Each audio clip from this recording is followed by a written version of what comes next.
Hi there, Steve Perkins again for the Muscle Kitchen. And I'm also called the Cooking Buff or the Nutri Guru. You can call me anything, just don't call me late for dinner. If you've been looking around on the web for stuff about good fats and what are the good fats, you're in the right place, because today's segment in my series called Eat Like You Mean It is all about fats and oils, particularly the good fats and the good oils. What's the difference between a fat and an oil? It's just, the texture and the ambient temperature primarily. The fats are more congealed and more solid. Very often they're animal-based. Not entirely, not exclusively. And of course the oils are the more liquid versions. And of course, most people have this terrible misconception that all fats and oils are bad for you. And that's not at all the case. Your body really needs the very high quality fats and oils. What are the high quality fats and oils? There's a lot of confusion, and there's been a lot of misinformation out there promoted by people who make money and profit on misinformation. They just want to sell products, and they don't really have that moral sense of, is it really a viable thing for people to be putting into their bodies? I've proven, and it's so evident, I see people just going for what they think are good fats and oils because, the label says it's good for my heart. Well, the label doesn't, they don't have to, they're not liable. How can you prove that their one product is going to cause you some heart problems or diabetes? It's like impossible to prove, almost impossible. So they get away with murder. I've said it. So it's up to you to become educated about what's good for you and what really does work. There are plenty of fats, there's plenty of oils, and maybe you need to learn about which ones are which. There's monounsaturated fats, there's polyunsaturated fats, and then the pure saturated fats.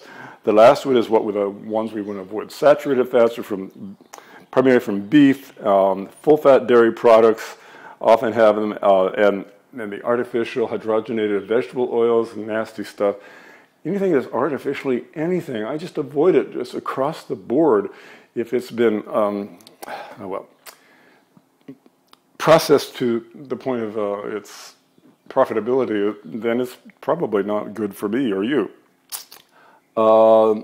The monounsaturated fats are the best ones. Olive oils, the avocados, it's beautiful, beautiful oil, important oils for you in avocados, fresh avocados. Go for it. And then make your guacamole every day if you can. And nut oils too can be really, very, very good. They might be slightly held in the bad cholesterol, but the whole cholesterol thing is again in question, because very often that's just put together by people. It's been promoted as a bad thing so they can sell statin drugs and all this cholesterol lowering industry that everyone's so crazed about, and it's obviously not working. But somebody's making a lot of money on it. Sorry, I'm not one of them, because I'm talking about the good fats here. And by definition, by default, I'll have to mention the bad fats and oils so that you know what to avoid, which are like margarine and the tub butter substitutes, all of those, shortening and lard. There's so many oils that are like cottonseed oil, forget that, even safflower oil. And sunflower oil is maybe a little bit better. But these are the good oils. Come on. Let me start with this one. This is a grapeseed oil, G-R-A-P, grapeseed. And this is a spray version. We use it for like a waffle iron, and when you just want a tiny bit of lubricant that's not going to hurt you. That's a very natural source. There's not very many that I recommend. That's okay, that's one. And while I mention grapeseed, I need to mention rapeseed, R-A-P-E seed, which is the component in canola oil, which is very, very dicey. They use it a lot in a lot of products because it's cheap and it holds up pretty well. It's stable and processing and storage and all that. But it's can cause some health problems. They called it canola oil because it was made in Canada for the longest time as rapeseed oil, but the name itself, like rapeseed, who's going to really go for that? You know, if it's, I don't know where that name even came from to begin with, to be honest. So they changed it to like Canadian oil, and they make it even shorter, so they made it canola. Canola is rapeseed oil. Avoid it. The better oils are so much better. There's just like a quantum leap across the spectrum to stuff like extra virgin olive oil. Olive oil, awesome. You can use it in many, many ways, but it doesn't have, you can't use it for like very high heat or very fast and high temperature cooking. It's just not sustainable. It isn't stable. What is stable at high temperatures is coconut oil. Coconut oil is my awesome favorite of all time. This is an organic coconut oil. It's better than nothing, but it's not the best, very, very best version of coconut oil. The very best version is organic, extra virgin coconut oil. This is my local natural food store chain. Extra virgin means the very first pressing. Sometimes it's centrifuge to separate the impurities and the solids and extract the oil from the original source. So extra virgin is the best, meaning it has the most flavor, the most nutrients, and the medicinal properties are still there. Yes, coconut oil has medicinal properties, and so does olive oil. My brother threw a rock at my sister's head when we were kids, and he threw a rock, and it hit her in the forehead. He didn't mean to do this. He was like a bad aim, or she walked into the path of whatever he was throwing at. Anyhow, she had a big gash in her forehead, and back then we didn't have that many options. I think this is maybe early, mid-50s or something like that.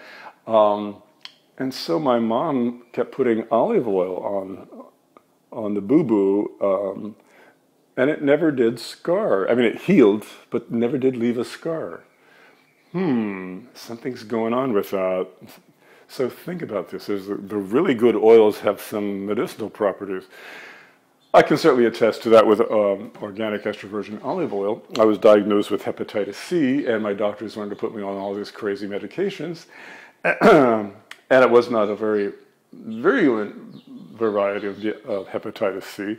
But I went to the people that I trust, my gurus, my experts that I go to when I have questions and problems. And this was personal, so I was like a bit in a panic, but controlled panic.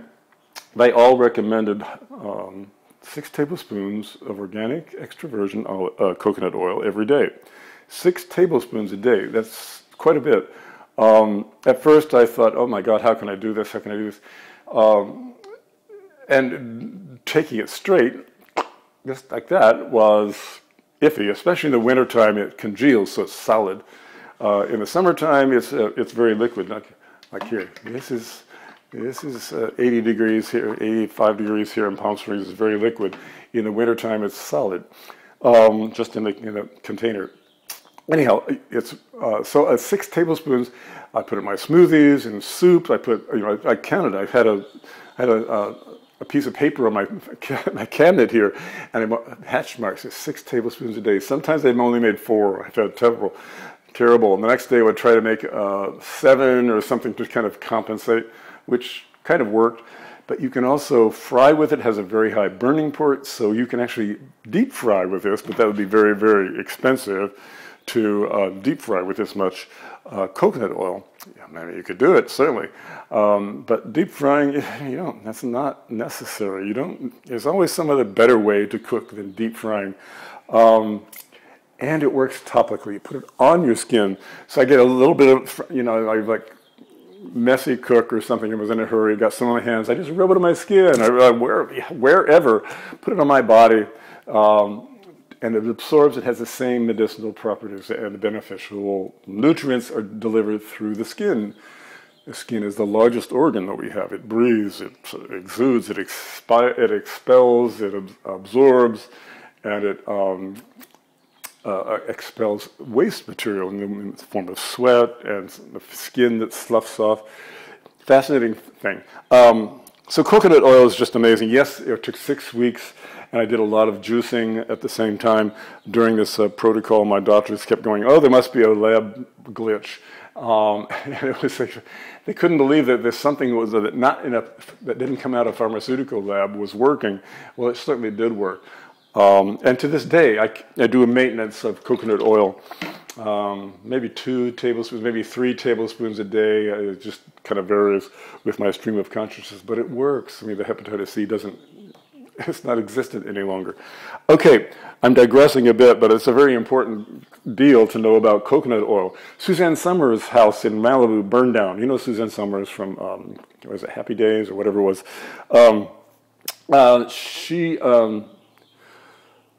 Their house burned down, so they rented a house nearby. For 4 years, they didn't realize it, but there was a room in their basement. Then they were doing some renovation or there was a problem, I don't know, some plumbing thing. Broke into a wall and they discovered black mold behind the walls. So they had been inadvertently breathing black mold, which you know is very dangerous. And so they've been breathing it for quite a long time. And her husband was having some strange medical problems. She was beginning to feel it too, even though she's this very, very big health conscious person. And has made a lot of changes in her body and her health just by eating really smart. A lot of what I've been doing too. I got to meet this lady. She's local someday. I've got to shake her hand. Anyhow, she got onto coconut oil. She wrote and it fixed her black mold problems in her lungs. She wrote about this in a book called Toxic. It's a brand new book she wrote about it, and so it's fascinating. You've got to read it yet. Anyhow, so coconut oil is just amazing. There's another another good oil or fat for you, and it's one of the very, very few that I keep thinking, my God, this has got to be bad for me, isn't it? It's got to be bad for me. No, I mean, that's what we all were always taught. This is full fat, full cream, sweet. This one is, I don't know if it's got salt in it or not. Oh, this is unsalted. Sorry, it is unsalted. It's not bad for you. Butter is not bad for you. A good, real, fresh, pure butter that has not been messed with, and trying to extend it, and you know they try to make more sticks of butter out of what should go into one stick. And this is organic butter. Okay, so I don't see the certified symbol on here, so it could be a lie. But at any rate, I don't eat butter. I don't automatically put butter on toast. I don't even eat that much toast. But this butter and these other oils that I talked about are awesome. Sesame oil is another one. It's really pretty good. It has some special properties in it, and I'll go into that later. But I just kind of like the flavor of sesame oil once in a while if it's used judiciously. So, have I done it all? I've thrown a lot at you, but oils are very important. So again, it's the monosaturated fats and oils that are ideal. Coconut oil, olive oil, butter, and maybe some grapeseed oil once in a while. All the rest of them, canola oil, no. Vegetable oil, no. Corn oil, no. There's so many oils, I can't even, there's just like tons of them out there. So just avoid them. Spend a little money on the good oils and your body will respond. Your health will be better, you'll feel better, you'll be more productive, you have less downtime.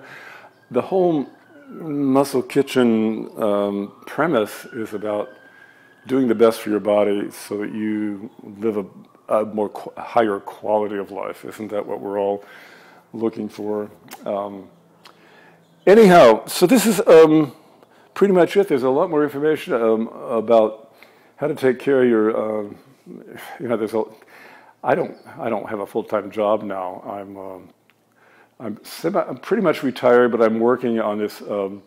On several other internet marketing things, and that's how I can do what I do. Besides that, some other income that is non-taxable because of my hearing loss, and I'm HIV positive. So those are how I can do stuff. But there's another way you can goose up your own financial, lubricate with oils and fats. Lubricate your financial picture with the right fats and oils, the good fats. Oh, I don't know, stop me. But there's more information here around this video and stuff. There's links, and I'll try not to spam you with it. But it's really important that you learn how to take care of that part of your body too, and your mind, and your soul, and your pocketbook, and your checking account. So this is Steve Perkins, the cooking buff from the Muscle Kitchen, signing off for right now. Ciao.